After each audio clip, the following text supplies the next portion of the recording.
Allò que és desatès està present en molts àmbits d'aquesta exposició.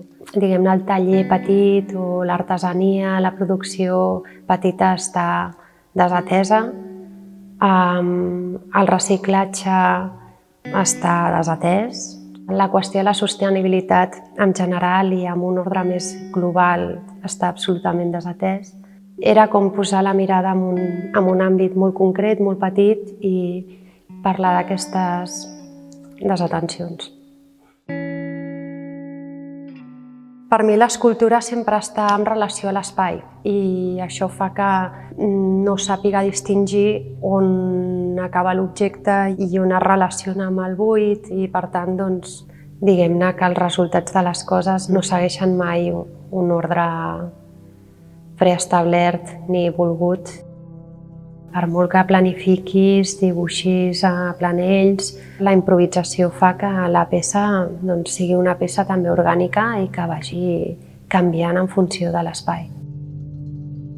La matèria està sempre en aquesta transformació, en aquest canvi constant, fluctuant.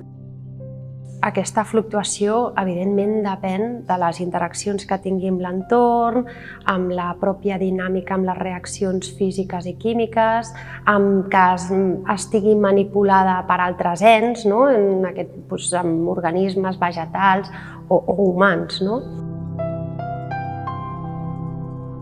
Aquests 4 artefactes, que d'alguna manera s'endrecen com si fossin quarts d'un rellotge, és a dir, una mica com amb aquesta idea de cicle, de cicle vital, assenyalen moments diferents en la transformació del vidre en un taller artesà. L'aprenent es diu l'aprenent perquè és el primer pas per tal de bufar vidre.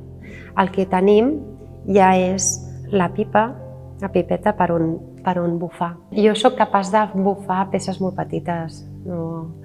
Per sort conec un artesà amb una capacitat extraordinària. Hi ha peces de vidre del fill d'aquest bufador que té 8 anys que estan aquí, que és un aprenent avançat. I jo per la mida i per la forma sé qui ha fet què. És a dir, per exemple, aquesta tan curiosa o aquesta l'ha fet aquest nen de 8 anys. Després ve la temperància, que és una taula on se temperen les peces, o sigui, les peces ja estan en un estat de maduresa. Primer es bufen aquestes formes per després ja anar-les treballant, dividint, seccionant, obrint.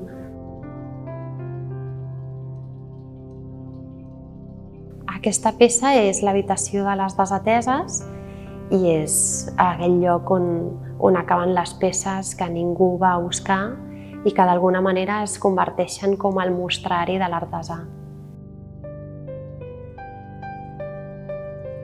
La fusera remet al cubicle metàl·lic on tots els artesans de vidre aboquen la seva deixalla, el seu descart. En el nostre país resulta que no hi ha suficientment rebuig perquè hi hagi una planta de reciclatge d'aquest tipus específic de vidre.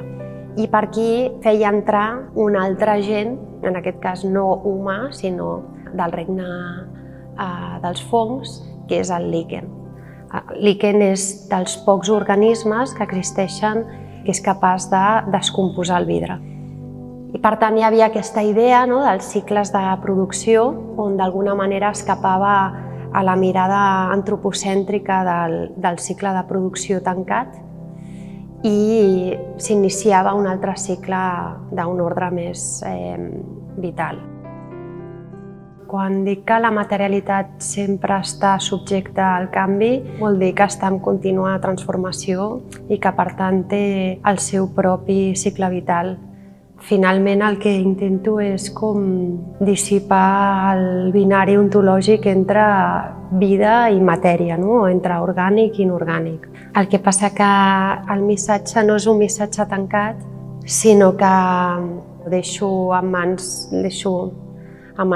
de l'observador prendre les seves pròpies conclusions.